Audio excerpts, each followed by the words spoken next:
wonder if we could take a step back and just explain what we perhaps should have done at the beginning. Like, what is feminism?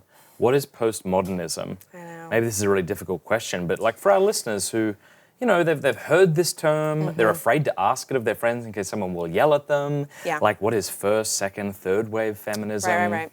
Okay, so it's actually pretty difficult to define feminism because there are so many different varieties, little denominations, you might say, that. But if you could sort of distill it down to a very sort of basic common definition, here's what I would say. Here's what I say is not a good definition, but you hear this a lot, which is, oh, do you believe that women are people? Then you're a feminist. Or do you believe that men and women should be equal? Then you're a feminist. Because that's only sort of half, I would say, of a good definition, a basic definition of feminism. The first, I would say, is an affirmation of the common humanity or dignity of men and women, or equality, whatever word you want to use there. But then the second piece of it has to be a belief that there are significant forces in society that undermine that equality or that dignity. You have to have that second piece, Okay. right? Because if you are like, I believe men and women should be basically equal, and in our culture they kind of are, then you're not really a feminist, right? Because there has to be that other piece where there's work to be done, Yes, right? yeah. That there is widespread, endemic, systemic, male-centered or patriarchal oppression. Okay. Right? So there's also this kind of belief in like the patriarchy, right? Yeah. That I would say in most situations, like from a feminist perspective, men are in a powerful position and women are not, and that in kind of all levels and spheres of society. So that's what I would say is a basic definition of feminism would be common dignity, humanity of men and women, and that there are significant forces undermining that. And then once you get beyond that, then it gets really complicated because it's the kinds of solutions that are proposed are all over the place, right? You have Marxist feminism, which I think a lot of maybe mainstream feminism now This is what I see a lot online. tends to be Marxist in its assumptions, And what does even that if mean? it's not. What does Marxist mean? I think it would. You see this in Simone de Beauvoir, for example. Her book, The Second Sex, I think is perhaps, I would say it's maybe the seminal text. It's sort of funny to use that word in this context, but in terms of Western feminism. So, and basically her solution to women's oppression is this kind of socialist utopia where it's kind of also sounds like Plato's Republic about, where, someone else raises the children, the sort of petty problems of child rearing. So that's, the state takes care of that. This and is so, her view. Right. A utopian view. Yeah. So access to abortion and contraception, and then sort of the state kind of taking over childcare. So the dissolution of sort of a family structure, maybe where children are tied so closely to their mother and things like that. Right. So, because this is what kind of burdens women and prevents them from being as powerful and as free as men.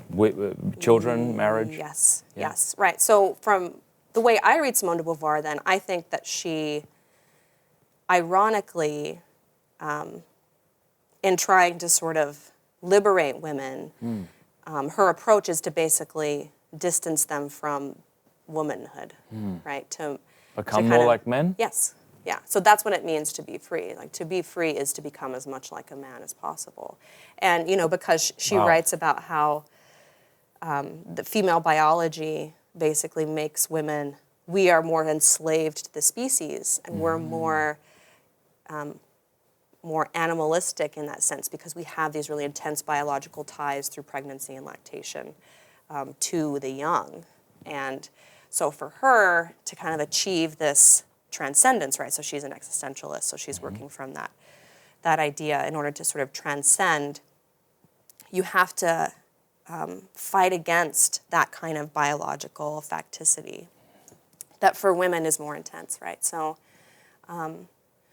so access to contraception and abortion, and then, that kind of more sort of state-run socialist utopia. That's sort of her solution in the second sex. But where I would also see a little bit of implicit Marxism in contemporary feminism is the notion of equality as sameness, or perhaps the belief that anytime there is difference, there is a differentiation in power as well, and therefore a kind of implicit oppression at work, right? So you can't really have equality and difference are in tension in a certain way. So like minimizing the differences between men and women, or denying that there are any essential differences between men and women. So denying essentialism is like very much a core feminist dogma, for sure. Denying, say that again? Denying essentialism, so denying that there are essential, in kind of a philosophical sense, differences between men and women. So how do you explain the biology? I mean, because we're different in that sense, aren't we? Are we? Well, are we? Yes, I think we are, of course. Yeah.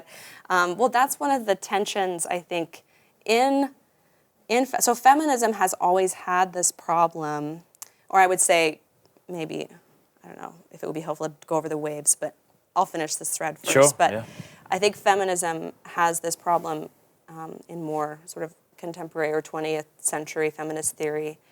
So they're denying this sense of an essence, and in order to argue that what we see as womanhood and manhood is primarily socially constructed and therefore malleable. And so while there might be sort of biological differences, those differences don't really extend beyond, say, reproduction. Right. And instead they're sort of like socially exaggerated. So things like my daughter who wants to play with dolls yes. and not a bow and arrow, for example. Yeah, that's because, the argument would be that's because she is being socially constructed. She's being socially pressured or formed to want those things. Yeah. And so, but then there's a problem, because if you deny that there is this kind of essential difference between men and women, that it becomes very hard to maintain a movement that's based upon women's identity. Yo, thanks for watching. You can watch the entire episode on YouTube if you want. You can listen to it at The Matt Fradd Show by subscribing on iTunes or wherever you listen to your podcasts. And feel free to support me, patreon.com/MattFradd.